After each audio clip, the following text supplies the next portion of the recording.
Hi, my name is Sage Dewdney, and today I'm here to talk about my capstone work on effective sustainability reporting. So, what is a sustainability report? It's a document or a set of documents that describe the environmental impacts of an institution.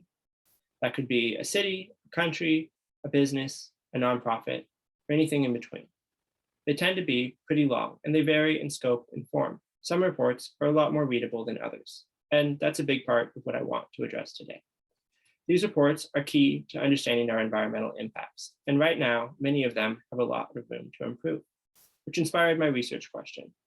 What are the attributes of an effective sustainability report, and how do sustainability planners interact with the information they contain?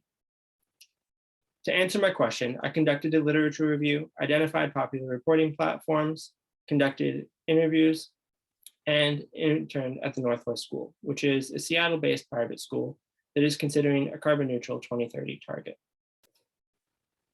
Most of my internship was spent preparing a greenhouse gas inventory for them, GHG for short, which is an element of a sustainability report that considers the emissions of an organization to characterize the contributions to climate change.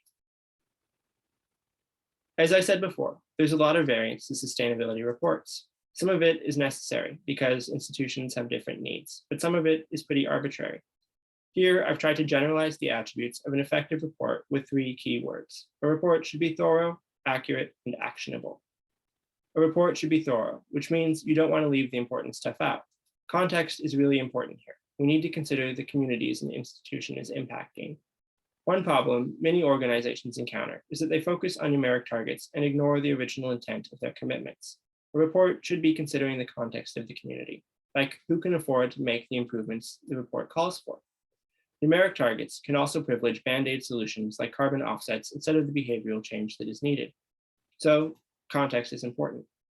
Another piece of context which matters is the organizations that an institution belongs to. Many major companies are reducing their emissions while spending millions of dollars on lobbying to increase drilling or block climate policies. So trade organization membership and investments should also be considered in a sustainability report to ensure that governors take these items into consideration. Next, a report should be accurate. No one wants to be the bearer of bad news, especially when it can impact their career. Third-party verifiers can substantially improve the accuracy of these reports by reducing that threat.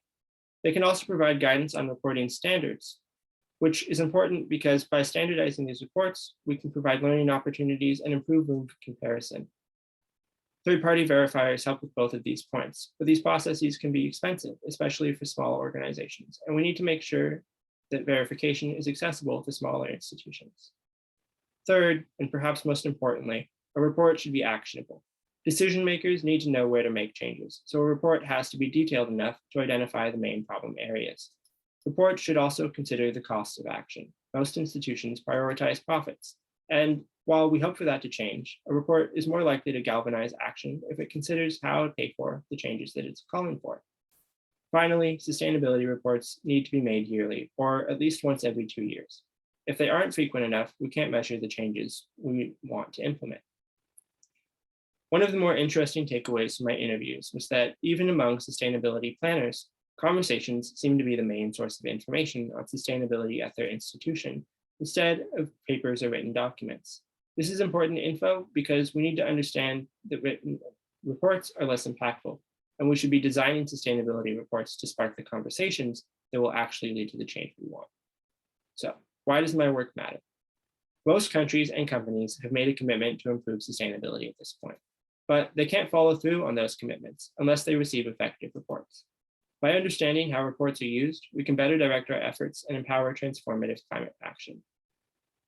Thank you for coming. I'd like to thank my supervisor, Jenny, my advisor, Meg, and my friends and family for all your support in this project. Stop.